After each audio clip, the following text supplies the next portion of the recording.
안녕하세요. 무비리치를 진행하고 있는 송우진 감독입니다. 안녕하세요. 영화 프로듀서 김희정입니다. 네, 우리 김희정 프로듀서님이 특별 출연을 해주셨는데 간단하게 네. 자기소개 부탁드리겠습니다. 영화를 좋아하고 영화를 즐기는 관객이자 다양한 한국 영화에서 마케팅과 프로듀서로 활동하고 있는 김희정이라고 합니다. 제가 참여한 영화는 여러분들이 잘 아실지 모르겠는데요. 대한민국 최초 천만 영화 실미도의 마케팅 스텝으로 참여했고요. 프로듀서로는 로맨틱 아일랜드, 수상한 이웃들, 뜨거운 안녕 프로듀서로 참여했습니다. 환영합니다. 감사합니다. 초대해 주셔서 감사합니다. 오늘 저희가 소개해드릴 영화는 기대를 그렇게 안 하고 봤는데 되게 재밌게 봤습니다. 저는 PD님 어떻게 보셨는지 모르겠지만 저도 굉장히 네. 재밌게 봤습니다. 예. 오늘의 영화는 대도시의 사랑법입니다. 시선을 싹쓸이하는 과감한 스타일과 남 눈치 보지 않는 거침없는 애티튜드로 모두의 관심을 한몸에 받는 자유로운 영혼의 소유자 제이. 그런 제이가 눈길은 같지만 특별히 흥미는 없던 흥수에게 위기가 찾아옵니다. 누구에게도 절대 들키고 싶지 않은 비밀을 하필 제이에게 들켜버린 것이죠. 하지만 그 과정에서 제이와 흥수는 서로가 이상형일 수는 없지만 오직 둘만 이해할 수 있는 모먼트가 있다는 것을 알게 됩니다. 남들이 만들어내는 무성한 소문을 뒤로하고 제이와 흥수는 사랑도 인생도 나답게 의기투합 동거 라이프가 시작됩니다. 사랑은 노 터치, 우정은 forever, 순도 100%, 찐 사친 리얼 라이프. 영화 대도시의 사랑법이었습니다. 이현희 감독 영화죠. 점점점 ING나 미싱 이런 걸 연출했던 여자 감독님인데 네. 확실히 여자 감독님이라서 그런지 몰라도 굉장히 섬세하더라고요. 네. 연출도 섬세하고 또 배우들이 이제 김고은 배우 그리고 노상현 배우. 노상현 배우는 사실 영화 첫 입봉작인데도 불구하고 전혀 어색함 없이 둘의 케미도 너무 잘 맞았고 이 영화가 관람평들을 보면 마케팅할 때 이 영화에 나와 있는 어떤 소재라고 해야 되나? 그 인물에 대한 캐릭터라든지 이런 부분에 대해서 크게 소개를 안 했어요. 사실은 김고은이 맡은 구제희라는 그 역할은 좀 완전히 자유분방하고 또 성에 관해서 굉장히 오픈돼 있고 이런 역할로 나오고 노상현 배우가 맡은 장흥수라는 캐릭터는 게이 역할로 나오거든요. 그렇죠. 예. 근데 그런 부분에 대해서 이제 마케팅이 없다 보니 전혀 모르고 이렇게 타격감을 받은 관객들도 있는 것 같지만, 근데 여기 명대사들도 많고요. 네. 저는 우리 한국 사회에서 요즘에 차별화 금지법에 대한 논란도 많고 막 이렇잖아요. 정말 젊은 2030 세대들이 많이 봤으면 하는 그런 영화라고 생각이 듭니다. 네. 원작이 소설이 있죠. 네, 그래서 네. 워낙 유명한 작품이어서 아마 포스터나 네. 영화 마케팅 속에서 내용들이 좀 숨겨져 있다 하더라도 이미 알고 있는 분들, 네. 이 영화는 어떤 내용을 담고 있는, 어떤 소재를 갖고 있는 영화라는 걸 알고 있는 분들 이미 많아서 조금 마케팅에서 숨기는 일이 쉽지 않았을 거라고 생각하고 또는 그것조차도 이미 요즘 정보가 많은 시대다 보니까 좀 다면화된 마케팅을 한 게 아닌가라는 생각이 들고요. 정말 좋은 작품이었고 즐겁고 재밌게 본 작품이었습니다. 감독님의 전작에서도 정말 평소와 다른 연기를 하는, 미싱에서 보면 정말 보여주지 않았던 연기를 하는 배우인데도 불구하고 굉장히 자연스럽게. 근데 여기서도 보면 신인 배우 노상현이라는 배우는 저는 연기를 한 걸 본 적이 없고 심지어 뭐 하는 그냥 잘생긴 누군가다라고 생각을 해서 불안불안한 마음으로 영화를 시작했는데 이현희 감독님이 배우들의 연기를 뽑아내는 데는 정말 탁월한 연출력이 있으셨던 것 같습니다. 그래서 비슷한 이미지를 많이 소비하고 있는 김고은조차도 더 버전업되고 더 숨겨져 있던 매력이 더 배가 되는, 그리고 두 배우의 케미를 정말 잘 만들어내는 그런 멋진 연출을 보여주신 것 같아서 흥행도 그리고 또 해외 관객들도 많이 좋아할 수 있는 그런 작품이라고 생각됐고요. 또 감독님하고 나눌 수 있는 얘기도 굉장히 많은 수다거리가 많은 그런 작품이 아니었나 생각합니다. 이 원작이 있다고 말씀하셨는데 네. 소설 그래서 이 대도시의 사랑법은 영화로도 이제 개봉을 했지만 또 드라마로 시리즈로 또 나오죠. 예, 그래서 아마 이 방송이 나갈 때쯤이면 이미 방송 그 드라마로 시작을 했을 거예요. 그래서 그래요? 뭐 허준호 감독도 그 작업을 했고 여러 감독들이 이렇게 시리즈로 나눠 가지고 한 4명인가 5명의 감독들이 이 드라마로 또 나옵니다. 그래요? 전혀 몰랐습니다. 그래서 이 뭐 워낙 유명한 원작인데다가 또 탁월한 여자 감독 이현희 감독이 연출을 해서 좀 강추 드리는 작품임을 표명합니다. 표명합니다. 저도 강추. 네, 강추. 그래서 네. 뭐 극장에서 가시면 보시면 제일 좋고 만약에 극장에서 놓치셨다면 분명 OTT로 넘어갈 텐데 네. 거기서라도 꼭 보시면 좋을 것 같고요. 네. 그럼에도 불구하고 또 우리는 이 성경 말씀과 네. 연관된 구절을 제가 찾아봤는데요. 네. 우리 김 PD님이 낭낭한 목소리를 한번 읽어주시면 감사하겠습니다. 네, 낭낭하게 읽어드리겠습니다. 내가 궁핍함으로 말하는 것이 아니니라.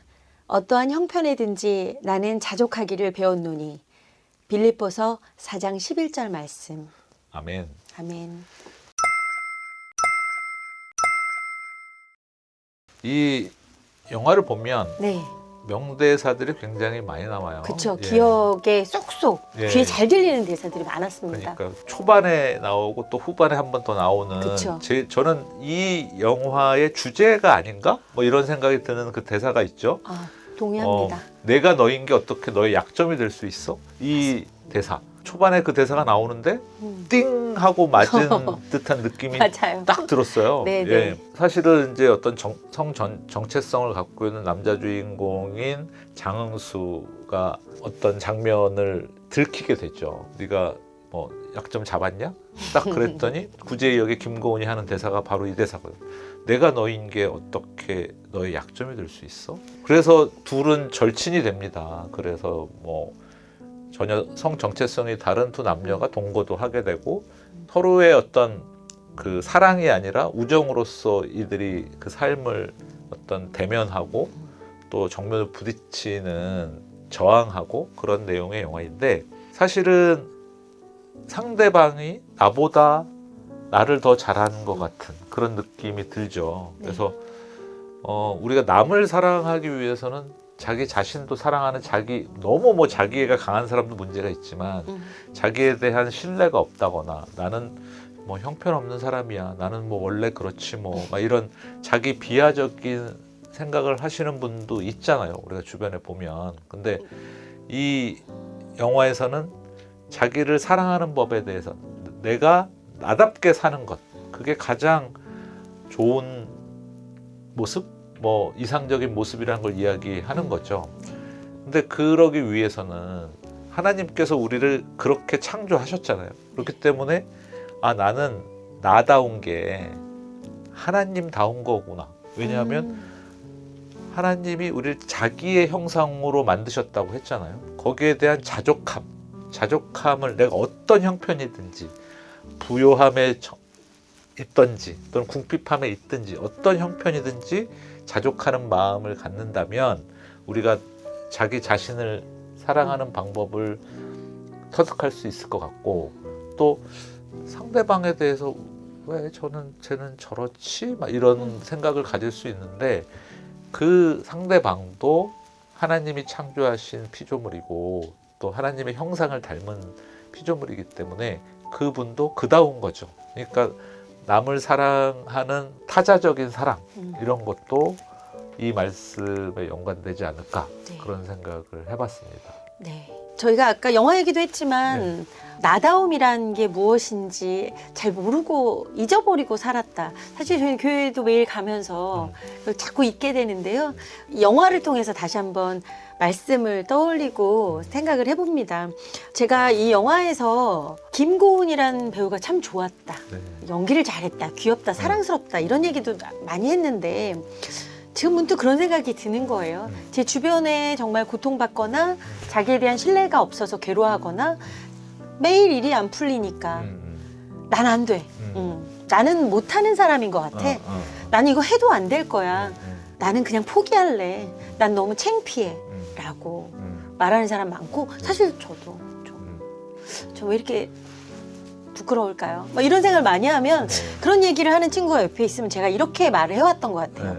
괜찮아, 너는 그렇지 않아.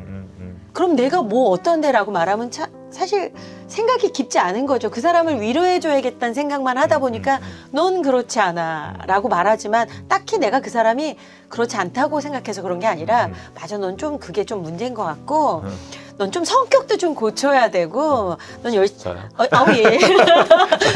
열심히 넌 안 사는 것 같아. 그렇지만 뭐 괜찮아. 사실 위로랍시고 이렇게 얘기를 해주는데 저도 그런 위로를 받으면 크게 위로가 안 됐어요. 왜냐하면 넌 잘 살고 있잖아.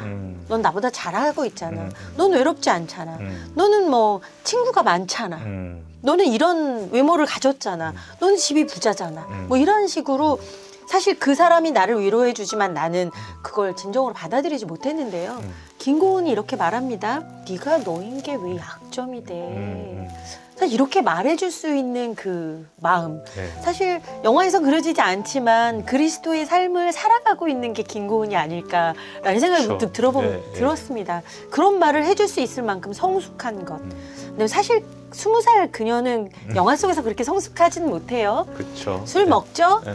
막 그리고 막 과감하고 뭐 위법하기도 하고 또 경계에 선 것처럼 불안하기도 하지만 또 공부도 열심히 하기도 하죠. 하지만 내 친구에게 이렇게 내 주변인에게 내 이웃에게 이렇게 말해줄 수 있는 것은 그녀가 영화에서 보여주지 않는 행간에서 이미 그리스도인의 삶을 살고 있는 게 아니란 생각이 지금 감독님의 말씀을 통해서 듣고요. 저 역시도 나에게 스스로 너는 너인 것이 약점이 되지 않아라고 말해줄 수 있는 힘, 그리고 감독님인 게 어떻게 약점이 될 수 있겠어요. 부끄러운 일이 될 수 있겠어요. 존재만으로도 너무 감사한 일인데요. 라고 말해줄 수 있는 신앙의 힘 같은 것들을 영화 속에서 다시 한번 생각하게 되는 좋은 작품이었던 것 같습니다. 오늘은 대도시의 사랑법이라는 영화를 가지고 말씀 나눠봤는데요. 혹시 다음 주에도 나오실 수 있나요? 시간 좀 보고요. 혹시 불러주시면 언제든지 나오실 수 오겠습니다. 있으면 한 번 더 부탁드리고 다음 주에는 넷플릭스에서 좀 화제가 된 영화를 한번 소개해드리려고 합니다. 그래서 그렇게 만나 뵙기를 약속드리면서 인사드리겠습니다. 안녕. 안녕.